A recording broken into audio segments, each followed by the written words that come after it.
Hello everyone, सब कैसे हैं? मैम मैं तो बहुत अच्छा हूँ, इसका पता नहीं। मैम मैं ठीक हूँ।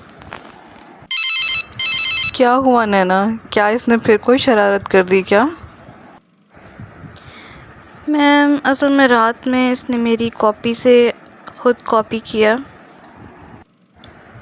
और अब मेरी कॉपी मिसिंग है। तलहा, आपने ऐसा क्यों किया? वो मैम मैं असल में जल्दी जल्दी में ना इसकी कॉपी निकाल के काम कर लिया मैंने। पर तलहा, आपको नैना की कॉपी उनसे पूछ के लेनी चाहिए थी। ये बात तो मैनर्स के भी खिलाफ है। आप तो एक अच्छे बच्चे हो, फिर आपने ये क्यों किया? मैम अब मुझे शर्मिंदगी हो रही है, बट मैं वादा करता हूँ कि मैं आइंदा ऐसा नहीं करूँगा।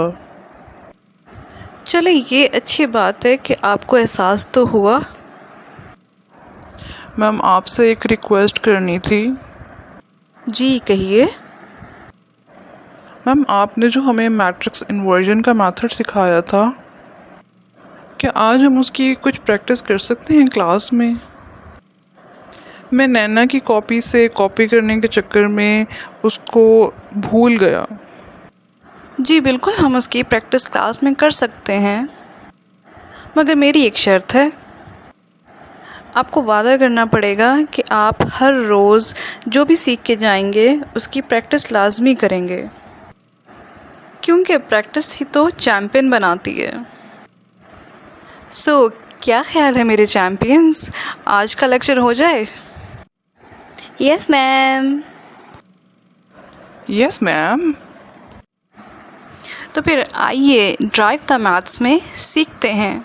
Welcome to Drive the Math. My dear students, today we will practice some more questions about the topic matrix inversion method. So guys, आज का लेक्चर बहुत ज़्यादा ख़ास होने वाला है, क्योंकि आज मैंने दो बहुत प्यारे प्यारे क्वेश्चन आप लोगों के लिए चूज़ किए हैं जिनकी हम प्रैक्टिस करेंगे। So जल्दी से आते हैं अपने उस पहले क्वेश्चन की तरफ जिसको हमने चूज़ किया है। This is part 2 of question number 1. दो साइमल्टेनियस इक्वेशंस हैं हमारे पास। 2x + 1y = 3, 6x + 5y = 1। अरे क्या हुआ, परेशान क्यों हो गए? 1y से परेशान हो गए ना? अरे परेशान होने वाली कोई बात नहीं है, छोटी सी बात है, बताती हूँ। बुक को घूरना तो बंद कीजिए ना। देखिए, जब भी किसी वेरिएबल के साथ कोई नंबर नहीं लिखा जाता उसकी पावर की फॉर्म में या उसके कोफिशिएंट की फॉर्म में, तो अंडरस्टूड सी बात होती है कि वहाँ 1 एग्जिस्ट कर रहा होता है, सिर्फ लिखा नहीं जा रहा होता। 1 से ज़्यादा जो पावर्स होती हैं या 1 से ज़्यादा जो कोफिशिएंट होते हैं वो लिखे जाते हैं। तो यहाँ पे मैंने आप लोगों की आसानी के लिए और अपनी भी आसानी के लिए भाई इसको लिख दिया है, ताकि जब मुझे मैट्रिक्स लिखना पड़े तो मुझे ये सोचना ना पड़े उस टाइम पे कि ओह अब क्या लिखूं। तो देखिए, मैजिक चारों रेड नंबर्स को मिला के मैंने एक मैट्रिक्स बना दिया। अब इसमें 1 ऑटोमेटिकली अपनी जगह पे आ गया, वरना मैं सोच रही होती कि यार 1 के साथ क्या लिखूं। अब कुछ स्टूडेंट इसकी जगह पे ना 0 पे लिख देते हैं, जो कि बिल्कुल गलत हो जाता है, तो गलत नहीं करना। तो जी ए के साथ मैंने लगते हाथ एक्स और बी का भी मैट्रिक्स लिख लिया। ये दोनों से तो आप फैमिलियर है ना। अब मैट्रिक्स लिखने के बाद जो पहला काम करना है, इनकी जनरलाइज इक्वेशन लिखनी है, यानी कि ए एक्स इक्वल्स टू बी, और उसके बाद नॉन टर्म्स एक साइड पे और अननोन एक साइड पे। चलें जी, अब बढ़ते हैं क्वेश्चन को सॉल्व करने के लिए कि टेक्निक क्या है और कैसे सॉल्व करना है। वैसे तो ऑलरेडी आपने सीख लिया है, सिर्फ थोड़ा सा भूल गए हैं ना। तो चलें मैं बताती चलती हूँ अब क्या करना है। हमने मैट्रिक्स लिख ली है, उसकी इक्वेशन लिख ली। इक्वेशन लिखने के बाद जो ए इन्वर्स था, ए इन्वर्स का फार्मूला लिखा। अब फार्मूले में हमें दो चीज़ें फाइंड करनी है, ए डिटर्मिनेंट और एडजॉइंट ऑफ ए। तो सबसे पहले हमने ए का डिटर्मिनेंट फाइंड किया है।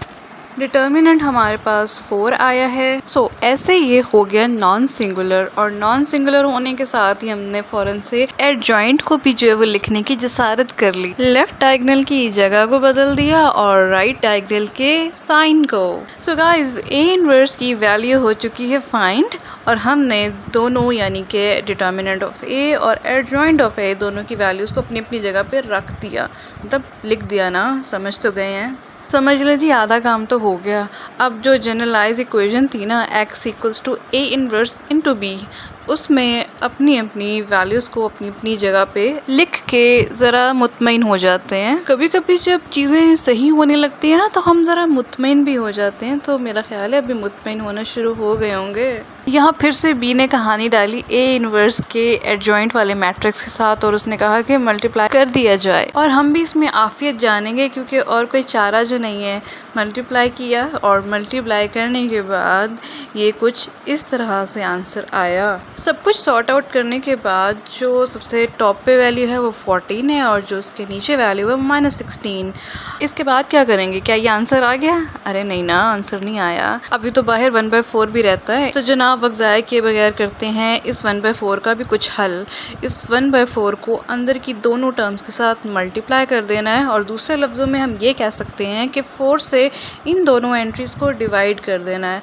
डिवाइड करने के बाद सिंप्लीफाई करना है क्योंकि ये दोनों वैल्यूज़ जो हैं वो 2 के टेबल पे कॉमनली डिवाइड हो जाती हैं। और डिवीजन के बाद हमारी x की वैल्यू आई है 7/2 और y की वैल्यू आई है -4। 16 तो पूरा पूरा डिवाइड हो गया ना भाई 4 पे ही, उसको हमने 4 पे डिवाइड कर दिया। अगर कोई पूरा पूरा डिवाइड हो रहा है तो उसको पूरा पूरा कर दें जनाब। अच्छा, पिछले लेक्चर में एक ट्रिक बताई थी आंसर चेक करने की, याद है ट्रिक? इस पे भी इम्प्लीमेंट करके चेक कर लेते हैं कि क्या आंसर हमारा सही है भी या नहीं। यकीन जानिए मैथ कुछ भी मुश्किल नहीं है, ये छोटी छोटी ट्रिक आपके बहुत काम आती हैं। तो अपनी उसी ट्रिक को इस्तेमाल करते हैं और मैंने यहाँ पे चूज़ किया है 2x + 1y = 3, क्योंकि एक तो इसमें कोफिशिएंट कम था, ना होने के बराबर था। अच्छा, अब मुझे ना यहाँ 1 लिखने की कोई ज़रूरत नहीं थी क्योंकि अब तो मैंने सिंपल वैल्यूज़ को पुट करना है और आंसर चेक करना है कि क्या राइट साइड वाला आ रहा है या नहीं। तो इसलिए कंफ्यूज ना होइएगा कि कहीं पे मैंने 1 लिखा और कहीं पे मैंने नहीं लिखा। और बड़ी ही आसान तरीके से मैंने x की जगह पे 7/2 को लिखा और y की जगह पे -4 लिखा। अच्छा, मैंने ब्रैकेट लगाई है। ब्रैकेट का भी मैं बता दूं कि मैंने ब्रैकेट क्यों लगाई है। जब भी कोई दो साइंस यानी कि प्लस या माइनस, मल्टीप्लाई या डिवाइड, इनमें से कोई साइन दो एक साथ लिखने हो तो उन्हें ब्रैकेट के साथ सेपरेट किया जाता है। यहाँ पे 7/2 और 2 आपस में जब मल्टीप्लाई होंगे तो 7 रह जाएगा। अब 7 कैसे रहेगा? सिंपल, हमने 2 को 2 से कट कर दिया, डिवाइड हो गया एक दूसरे पे, तो सिर्फ 7 रह गया। -4 एग्जैक्टली वैसे ही लिखा गया।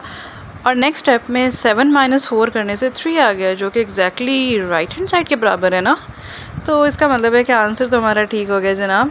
अब मैं कहती हूँ कि हमारा आंसर जो था 7/2 और -4 ही है। अब हमें बुक में देखने की ज़रूरत नहीं है कि आंसर क्या है। तो ऐसी छोटी छोटी चीज़ें हमें थोड़ा कॉन्फिडेंस देती है। तो आप भी ट्राई कीजिएगा इस तरह की ट्रिक्स को। अगर कोई ट्रिक आपको आती है तो मेरे साथ भी शेयर कीजिएगा, क्योंकि सीखना और सिखाना एक बेहतरीन अमल है। चले एक पार्ट और देख लेते हैं ताकि ये पूरा का पूरा कॉन्सेप्ट आपको अच्छे तरीके से आ जाए और फिर आपको किसी से कॉपी करने की ज़रूरत ना रहे। यहाँ मैंने पार्ट 7 को चूज़ किया है। 2x - 2y = 4, -5x - 2y = -10। Then उसके बाद मैट्रिसेस की फॉर्म में इसको लिखा है, जनरलाइज इक्वेशन बनाई है और x एक साइड पे करके बाकी सारी वैल्यूज़ को एक साइड पे लिखा है, और a इनवर्स की वैल्यूज़ फाइंड करने के लिए उसके फार्मूले को लिखा है।